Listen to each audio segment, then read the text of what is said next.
Also, good morning. I wanted to go back and just talk about a couple of things that come out of the Christmas discussion, which are not terribly Christmassy. But next slide, please. The first is part of the Christmas story is the story of Herod the Great. Matthew's story of the Nativity is built around a bunch of things that are true about Herod. So here's Herod the Great. Herod, born 73 BC, died 4 BC in his summer palace at Jericho. Herod was a great builder. His father had rebuilt the walls of Jerusalem. And Herod, when his father was actually assassinated, was poisoned in a political thing in that era. But Herod, as a young man, had spent time in Rome and had become friends with a fellow named Octavian. And by the time that Herod became a man of some significance, coming out of Idumea, south of Judea, and what was in the Old Testament was known as Edom, but was mostly a Jewish area by the time of the New Testament. Herod went to Rome, and his old buddy Octavian, from when they were teenagers, was now Augustus Caesar, having won a lengthy and very complicated civil war in the Roman Empire. And so Augustus appointed him the king of the Jews. And Herod is known down through the ages as the king of the Jews and the friend of the Romans. That's how we hear him. He was not known in his lifetime as Herod the Great, but of the 6 or 7 generations of Herods that are significant to the story of ancient Israel, the New Testament era, from about 100 BC through about 120 AD, he is the largest figure, partly because he was such a builder. He built the great harbor at Caesarea Maritima, which became the great port between Beirut and Alexandria. There had been no harbor there at all. He carved a harbor out of the coastline there at Caesarea Maritima and built a great city there. He built the temple in Jerusalem, the temple that was destroyed by the Romans in AD 70. And he built many other fortresses and palaces and rebuilt a lot of stuff. The picture here at the bottom right is the Herodium.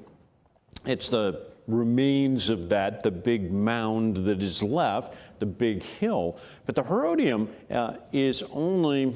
it's very close to Bethlehem. And a Herodium was actually not really a fortress, it was a fortified palace. That the palace lived on 3 levels. The top level of the palace had baths. They found ways to get water up to the top of the hill.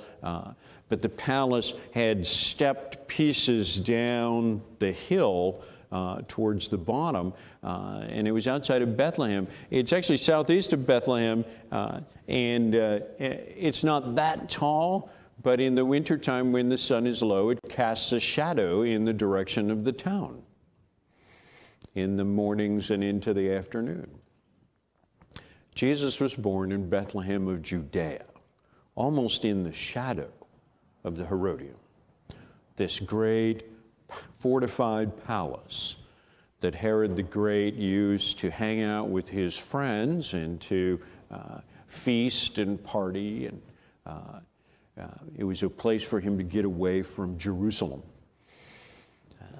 And so Herod was this builder of great military fortresses, great palaces, and great public works, not just in Judea, but he used the money that he got to build in other places as well as a political means of fostering connections and building his political influence across the region.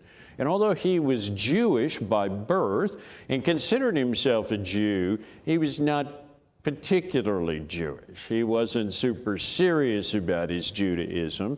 He was serious enough to fund and oversee the building of the temple, which was not completed in his lifetime.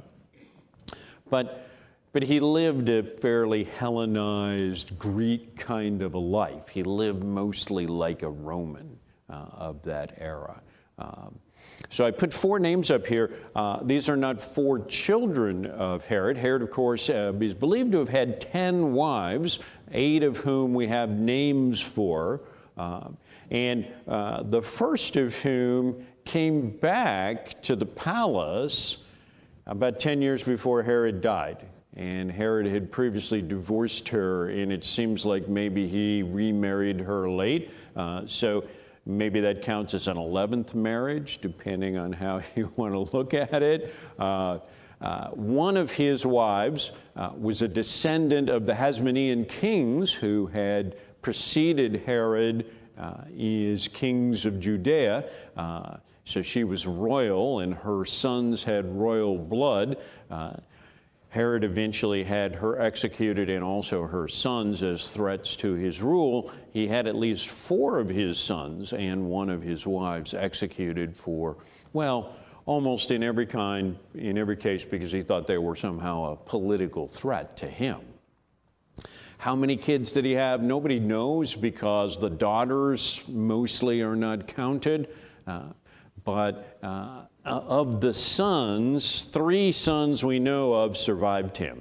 The 4 names I put up on the slide are the 4 heirs of Herod the Great. These are the 4 people that made it into his will, the 4 people that got a piece of the kingdom when he died in 4 BC. Now, since he was a client king of Augustus Caesar, Augustus the Caesar was the executor of Herod's will. And so when Herod died, his will was carried to Rome, and all the claimants went to Rome. And Augustus had a public reading of the will in front of the Roman Senate, and then decided what he was going to do over perhaps several days, and then went back and told the Senate, this is what we're actually going to do. Herod had written and rewritten a whole series of wills, at least maybe 7 wills over his lifetime, and every one had different people inheriting different things. He used his rewriting his will as a means of maintaining leverage over his children and his wives and other members of the family. But Archelaus, Herod Antipas, and Herod Philip II are all 3 sons of Herod. Salome is one of his sisters and his only surviving sibling at the time that he died. And he proposed in his will to split the kingdom among these 4 people, which politically was a pretty poor idea. You know, carve things up into smaller pieces that will have to relate to each other in some way. But Herod was very concerned that all 4 of these people, these 3 sons and this 1 sister, all have a guaranteed income. And so he figured out a way to carve up the kingdom so they would each get a certain kind of income. So functionally, he split the kingdom so that Archelaus, who he proposed to become the new king of Judea, would just get Judea in a little bit of related territory, but would get roughly 50% of the value of the kingdom, roughly 50% of the income. And that Herod Antipas, who would get Galilee, and Herod Philip II, who would get the Decapolis and some places out to the east, would each get functionally about 20% of the value of the kingdom. And it's Salome, who would get a small piece of property out towards the coast, would get 10%, just enough for her to have a stable income for the rest of her life. I'm not sure why Herod was so focused on providing for his sister. She had 4 different husbands successively, and all of them were influential and potentially wealthy men. So it wasn't like she was on the edge of poverty, but Herod felt a family responsibility, and so he split the kingdom in this way, and Augustus eventually agreed.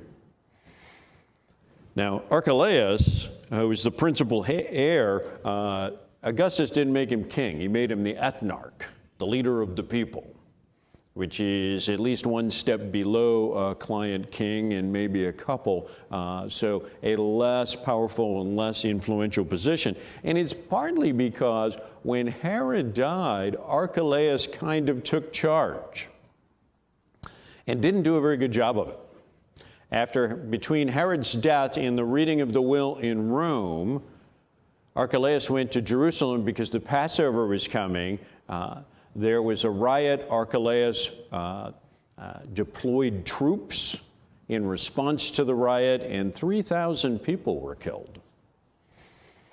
So Archelaus didn't have a light touch, neither did Herod, his father, but Herod found ways to get stuff done by manipulation in many cases, and Archelaus seems like much more of a blunt instrument. In any case, Archelaus remained in this role for 10 years until AD 6, at which time the Romans had it with Archelaus and thought that he was basically incompetent and removed him. And instead of giving Judea to a member of Herod's family, they decided to appoint a Roman governor and send somebody from Rome. 2 decades on, the guy that was sent out there in the rotation was a guy named Pontius Pilate. So Antipas kept Galilee and eventually expanded into Perea and some other parts of the northern part of Herod's old kingdom. Philip, who died in 34 AD, around shortly after the resurrection probably, maintained a relatively small kingdom that was not particularly significant. I put Salome up here partly because her grandson figures in the book of Acts, Herod Agrippa I. Her grandson, Herod Agrippa I, is the guy who was eaten by worms. And his son, Herod Agrippa II, and his daughter, Bernice, who lived together, were the 2 people that Paul testified before late in the book of Acts, before he was sent to Rome. So the Herod family is a hugely complex family. There was a lot of cousin marriage, and so there's a lot of intermingling of the lines through Herod's family. But Herod was a very politically astute guy, and he was not afraid to do hard things in terms of taking on difficult projects or doing things to confront difficulty. This is a man who executed 4 of his own sons, 1 of his own wives, and was willing to put the hammer down wherever he thought necessary. There is no evidence outside of the book of Matthew of him sending troops to Bethlehem to kill children, but that's pretty entirely consistent with other things that he did. And so Josephus, the Jewish historian, does not include the story of the murder of the innocents at Bethlehem in his story about Herod. But Josephus includes a long list of other atrocities that Herod did, things that he did, people that he had killed.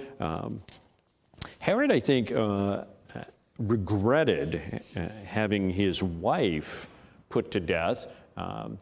She was of a royal line, and he seems to have expressed significant regrets in later years of having done that.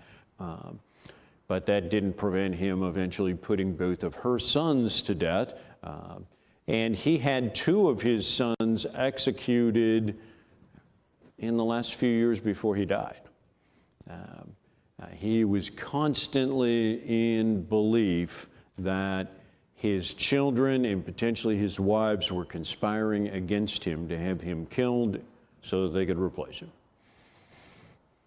So it is entirely possible that he was also very concerned about messianic rumors and about the possibility that there was a king of the Jews who had been born.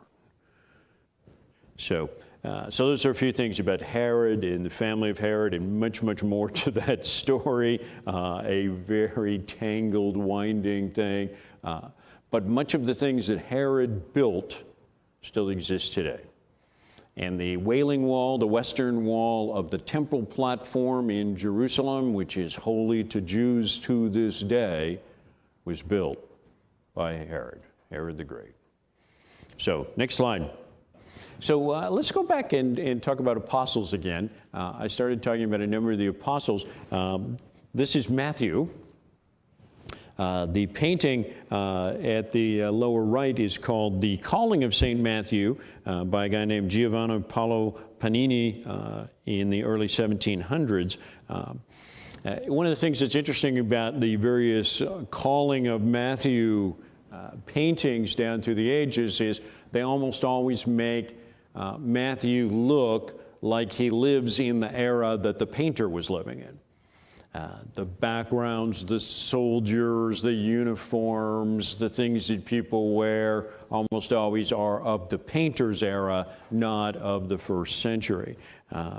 But this is a painting about Matthew at the tax collecting desk with a soldier or two in support to keep order and a couple of three flunkies working for him to keep track of his stuff, and Jesus coming to call him.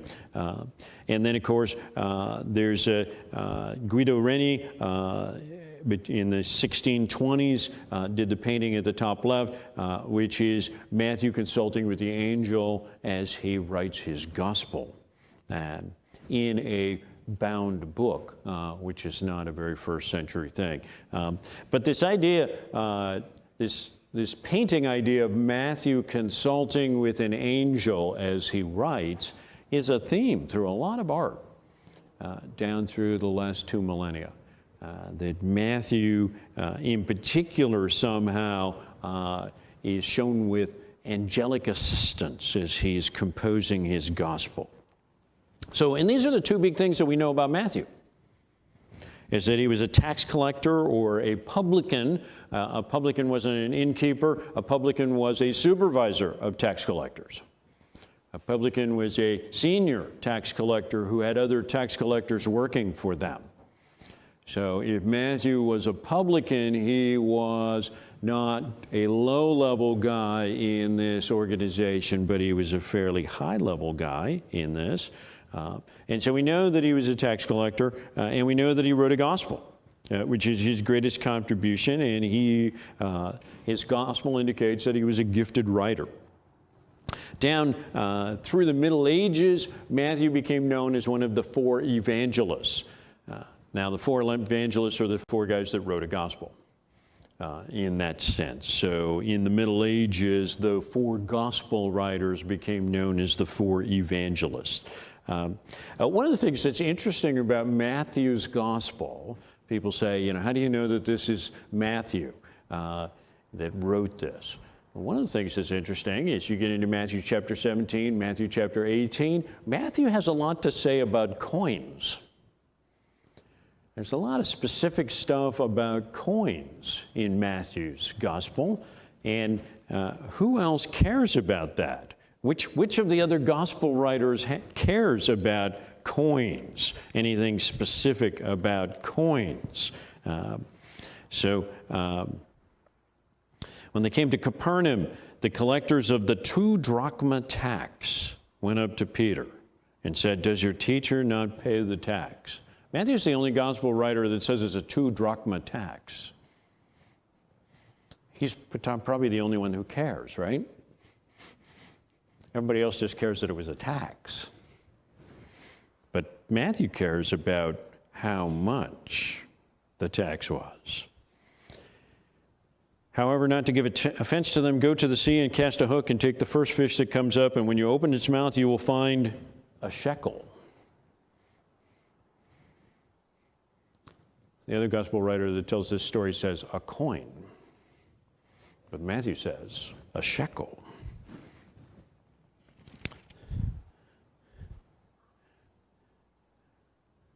And then, Matthew has this story about the kingdom of heaven may be compared to a king who wished to settle accounts with his servants, and he began to settle one who was brought to him who owed him 10,000 talents. That's a staggeringly gigantic amount of money that potentially a king could not pay. In any case, Matthew's a guy who, there's a lot of coins, there's a lot of specific amounts of money in Matthew's gospel, which is the sort of thing that a tax collector would actually care about. So Matthew's gospel, Matthew and Mark's gospel are the two earliest gospels. It is long believed that Mark's is probably the earliest gospel, but there are a lot of people that believe that Matthew's gospel dates before AD 50. That is, that Matthew's gospel was comprised before the meeting of the apostles with Paul in Jerusalem in Acts chapter 16.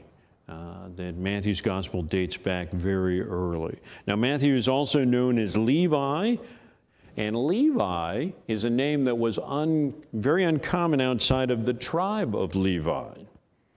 And so, if he's from the tribe of Levi, he probably was of a Levitical or a priestly family, which means that his decision to become a tax collector and work for the Romans was doubly traitorous, if that's true.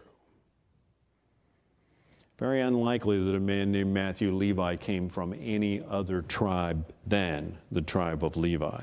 So Matthew is also listed as the son of Alphaeus. And of course, there's another guy in the 12, James, the son of Alphaeus, who is the son of Alphaeus.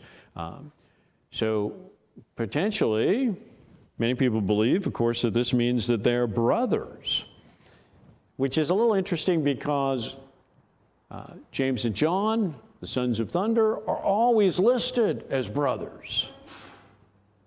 Peter and Andrew are always listed as brothers. And Matthew, the son of Alphaeus, and James, the son of Alphaeus, are never listed as brothers in any of the Gospels. But they are both listed as the son of Alphaeus.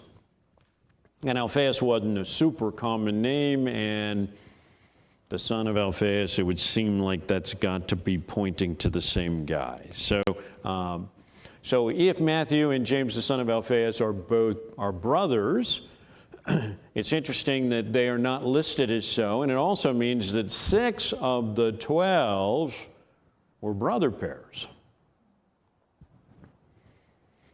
So, and Matthew's a tax collector. Well, what about James? Some of the tradition about James actually associates him with the Zealots. And of course, the Zealots, part of their mission was to kill tax collectors. So there's a possibility, if Matthew and James are brothers, they were probably brothers who were not on very good terms at the time that they came to be called to be part of the 12. And so it is likely that Jesus did some reconciliation between those two if they were to serve together. So we do know that Matthew is from Galilee. As a tax collector, he would have needed to be fluent in both Aramaic and Greek, and perhaps also in some Latin. And of course, the gospel says that the first thing that he did after being called was to invite Jesus to a great feast with all of his friends, which other people characterized as tax collectors and sinners. So Matthew made a significant attempt to connect all the people in his circle who were unbelievers in a pretty significant way with Jesus. Irenaeus and also Clement of Alexandria claim that Matthew preached the gospel to the Jewish community in Judea and then went on to other countries. But neither one of them, writing in the 2nd century, says what other countries. So Matthew is actually one of the least known of the apostles in terms of where did he go and what did he do, and in terms of the traditions that are associated with Matthew down through the ages. There is some association of Matthew with the church at Antioch, and the church at Antioch would be a great fit for Matthew, for a Greek-speaking Jew who understood the Old Testament and who understood the Romans. Antioch was a crossroads church with a huge, there's a big Jewish population there, a big Greek population, and it's the first place in the church where you've got these really ethnically and culturally different people worshiping together all the time. And so it's a place that Matthew would have been a good fit. Major crossroads, a fairly large church early. Ignatius of Antioch, the bishop there less than a century later, in his writing and preaching that has succeeded to us, that has survived down through the years, he quotes Matthew very, very extensively. He doesn't say why, but he quotes Matthew a lot more than any of the other gospel writers. And perhaps that's because he believed that there was some association of Matthew with the church at Antioch. There is some tradition of him dying in Italy. The cathedral at Salerno on the west coast of Italy has long claimed, for 1,000 years or so, has claimed that it has the relics of Matthew. They don't have a compelling story about how they got them or where they came from, but they have claimed for 1,000 years to have bones and other relics that come from Matthew. But the died in Italy thing is not tied to anything in particular. There's no particular stories there, and there's no particular reasons to be thinking about Matthew in Italy. After about AD 400, there are significant traditions about Matthew in Ethiopia. And stories arose about how he had gone to Egypt and he had healed the daughter of the king, and he had gone from Egypt then down into Ethiopia, where he had met the Ethiopian eunuch that Philip had evangelized in the book of Acts. That he was a very old man at the time when Matthew went and saw him in Ethiopia. But there are also traditions that put him in Parthia. And there is a place near the Caspian Sea at the time that was known as Ethiopia of Persia. But Egypt and Ethiopia of Africa had very significant Jewish populations in the middle and late 1st century. So those are places that Matthew, as a Jew who had facility in language, some good language facility, might have found good places to go. Eusebius says that Papias of Hierapolis, who wrote in the last part of the 1st century, that Matthew's gospel is the collected Hebrew writings about Jesus.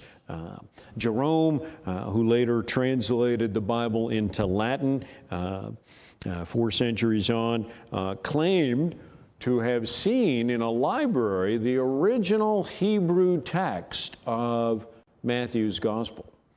Claimed that this was available in a variety of libraries at the time that he was translating the Bible into Latin, and that he had consulted Matthew's Hebrew text in his translation work.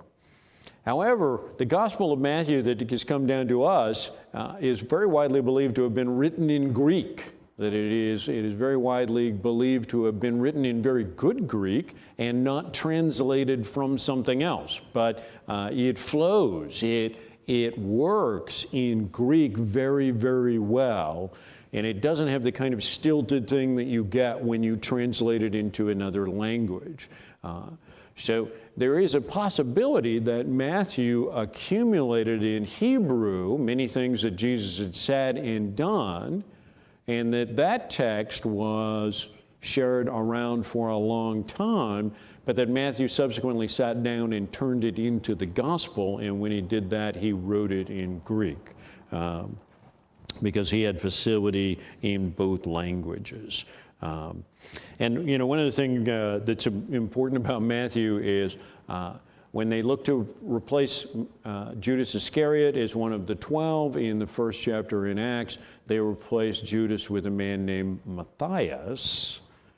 And Matthew and Matthias have been confused for 2 millennia. So partly because when you translate the names, they get closer to each other and not further. So it's really easy to get the two names tangled up. There is a story from Ethiopia, and it may or may not be true, but the story goes that Matthew, having spent time in Antioch probably before 50 AD, that he was in Antioch after having spent time in Judea in the late 30s. He had spent the 40s in Antioch and had written his gospel there, returned to Jerusalem for the council in AD 50, and subsequently went to Egypt and spent 20 or more years in Egypt and then into Ethiopia. And then around AD 70, he was killed in Ethiopia. He was basically assassinated by a local governor who was really irritated by the stuff he was saying and doing. And there are some traditions that say that he was nailed to the ground and either stabbed or speared. But you're into the 5th century before you find anything that really attests to that. So not a lot is known about Matthew, but the gospel that he wrote is his pivotal contribution and the pivotal thing that we will remember. And as a tax collector, and whether James the son of Alphaeus was a zealot, Simon the zealot was. So at least one of the 12 was a zealot, and perhaps a couple. And so Matthew and Simon the zealot are the spectrum of the 12, politically and in terms of background, and two guys who could not be in the same room together when this began. Before they met Jesus, they could not be around each other for any reason. So one more slide, please. So Andrew, the brother of Peter. Andrew's interesting because Andrew's a Greek name. Simon Peter, his brother, Simon is a Jewish name, but Andrew is a Greek name. And so the family seems to have been somewhat Hellenized. There's no Jewish name associated with Andrew, unlike Simon Peter. So anyway, the picture here at left of Andrew is from the 5th century. It's a mosaic at the Church of St. Paul outside the walls in Rome. At the lower right is the Basilica of the great church at Patras in Greece, Patras is now the 3rd largest city in Greece on the west coast of Greece, which is where the relics of Andrew are held. And of course, the top right is the flag of Scotland,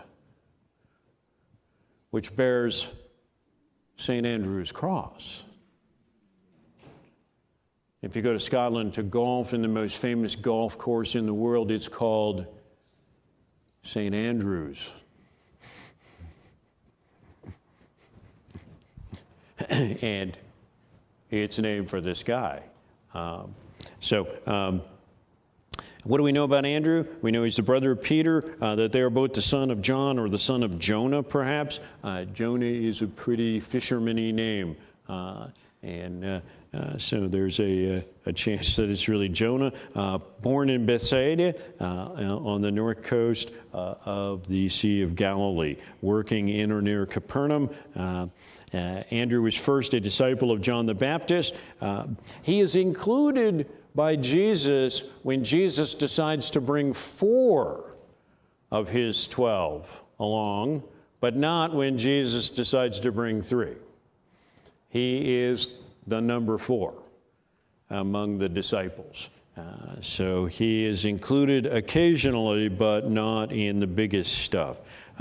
In the Orthodox tradition, he is known as the first called because he is the guy that comes from John the Baptist and follows after Jesus is baptized, and then goes and finds his brother and says, you got to come see this guy.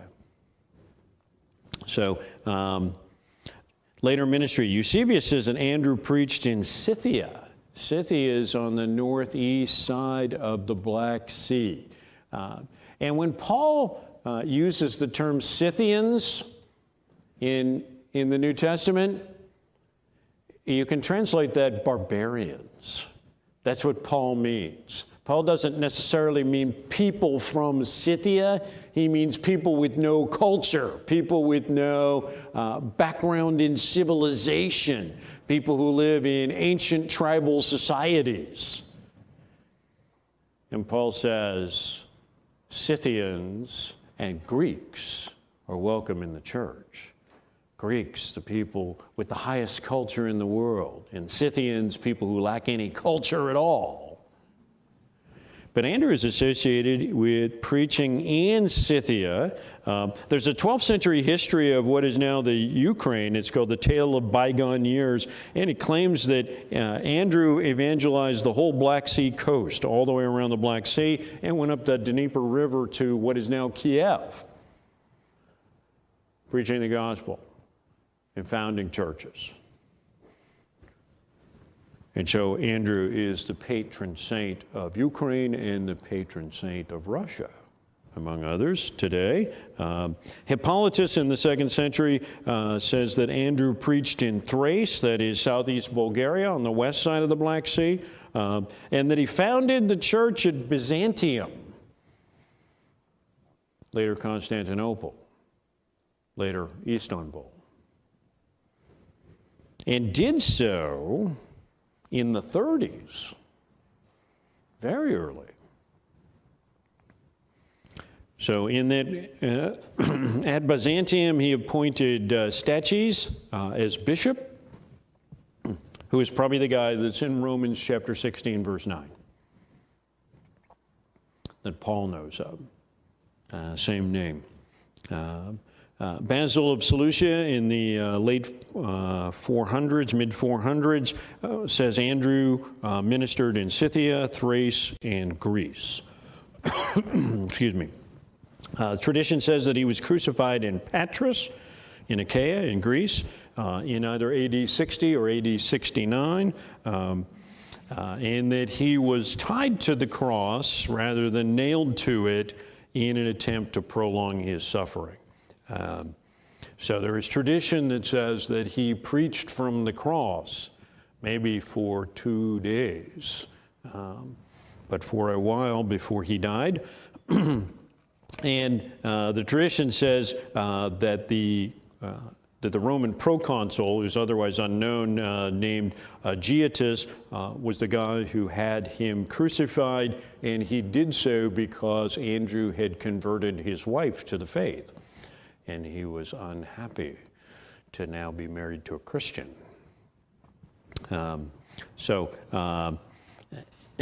The early sources do not specify that Andrew was crucified on an X-shaped cross, but that came to be very widely believed by the late Middle Ages and in common usage before 1700, and so this is why you get St. Andrew's Cross on the flag of Scotland and in many other places. is the idea that Andrew was crucified on a cross that was shaped like an X. So the Acts of Andrew is a thing that was written in the 2nd century sometime. It's a dramatic, kind of a reworking of Homer's Odyssey, but starring Andrew instead of Odysseus. But Andrew, in the Acts of Andrew, does extreme miracles. He defeats an army single-handedly. He causes a woman who is pregnant with an illegitimate child to lose the baby. He calms raging storms. And in the Acts of Andrew, he preaches from the cross while he is crucified for 3 days before dying. Eusebius dismisses that as the work of a heretic and as something that no one should pay attention to. But it is a very dramatic picture of Andrew that became famous for a while. So in the St. Andrew's Cross, which persists today, the symbol and flag of Scotland, the symbol and flag of the Russian Navy. And St. Andrew's Cross is also on a lot of Spanish military logos and devices directly connected to the idea that this comes from Andrew. So Andrew is revered as a patron saint in Scotland, Russia, Romania, Byzantium, now Istanbul, the Ukraine, Georgia, not the one in the United States, the one over by the Black Sea. And his relics are held at Patras, which claims at the great cathedral here, which claims to have had relics of Andrew for 2 millennia now. There are a couple places in Italy that say they have relics of Andrew. Edinburgh in Scotland claims to have some relics of Andrew, and Warsaw. The Vatican returned all of its Andrew relics to Patras over the last 2 centuries. Various popes have decided that that Patras would be a good place to keep those things. But there does seem to be some real evidence that Andrew may have trekked all the way around the Black Sea, sharing the gospel. Whether he went up any of the rivers or not, but that he went to the Scythians on the northeast side of the Black Sea were not very highly civilized people in the Greek perspective of the age. So that's very difficult missionary work, potentially. But Andrew is associated with founding churches around the Black Sea and then coming back down into Thrace in the southwest corner of the Black Sea and then to Byzantium, where he apparently may have founded a church and then have gone on into Greece, perhaps on his way to Rome or coming back from a visit to Rome or something like that. Where he may have gotten sideways with the governor, having converted the governor's wife or other members of his family, and was crucified there. But that is the story of Andrew, the brother of Peter. So next time we'll talk, we'll start with Thomas, the twin. And we'll start by confronting the question of whose twin? Anyway, so, and we'll see if we can finish up the 12 next time. Anyway, so, but that's Matthew and Andrew.